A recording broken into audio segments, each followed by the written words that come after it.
Welcome to Your Boundless Will. In this session, we explore a metaphysical journey, how the mind moves from the illusion of separation to true creation. Our aim is to understand will as an unlimited, unified power, and to consider how aligning with it can transform how we think, decide, and lead in every context. The curriculum of the mind is already set. It is a course in remembering reality. We do not design the lessons. We only choose when to take them. True will is not inventing a new reality, but removing the inner blocks that hide love's presence. Our learning, then, is about uncovering what is already ours. Here we see the genesis of the fragmented mind. A single tiny mad idea of separation splinters unified awareness into many conflicting perspectives. From this comes the ego, a divided will that believes in isolated bodies and private interests. Understanding this origin clarifies why our experience feels split. The ego runs on an endless cycle of scarcity. First, it assumes lack. Second, needs become the main driver of behavior. Third, we struggle to preserve ourselves by accumulating and defending. Finally, fear and control attempt to manage what cannot be controlled. The key insight: the ego is a mechanism, not a self. Having many options can signal a divided will. Choice appears only when inner conflict exists, one part of the mind pulling one way, another part resisting. This friction drains creative energy. When will is unified, it moves in a single direction with no opposition, and the need to choose between opposites disappears. We operate between two thought systems. The ego, born from separation, is motivated by scarcity, guilt, and fear, using projection and a fearful view of time. The Holy Spirit represents abundance, forgiveness, and peace, extending rather than attacking. Our practical task is to notice which voice we are following. Projected guilt is a central trap.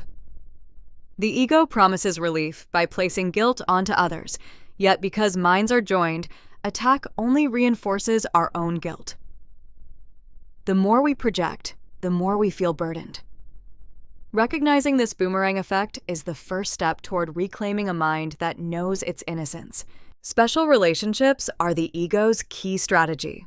They promise completion through exclusivity, trading roles and expectations to fill inner gaps, but singling out some for special love while excluding others builds guilt and instability.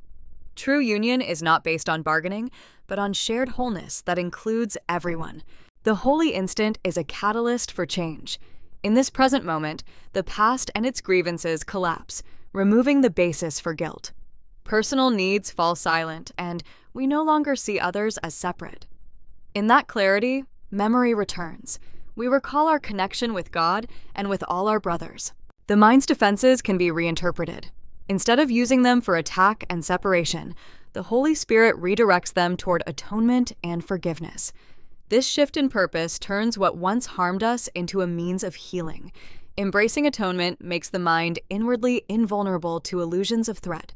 Healing depends on an undivided will. As our will aligns with God's, conflict diminishes. We recognize that all minds share equal will, and that true cure is remembering our will was never separate from the Creator's. In this unified state, peace is not achieved. It is simply acknowledged as already present. Extending the kingdom means allowing a healed mind to radiate outward. Whatever we extend becomes real for us. Instead of projecting guilt to divide, we extend forgiveness to unify. This mirrors creation itself. Reality grows by inclusion and integration. Each forgiving thought is a practical act of creation. Synthesizing a new beginning involves bringing error to truth. When ego beliefs are exposed to light, they are not attacked. They simply vanish because they were never real. As contradiction is seen as impossible, the mind naturally chooses the timeless.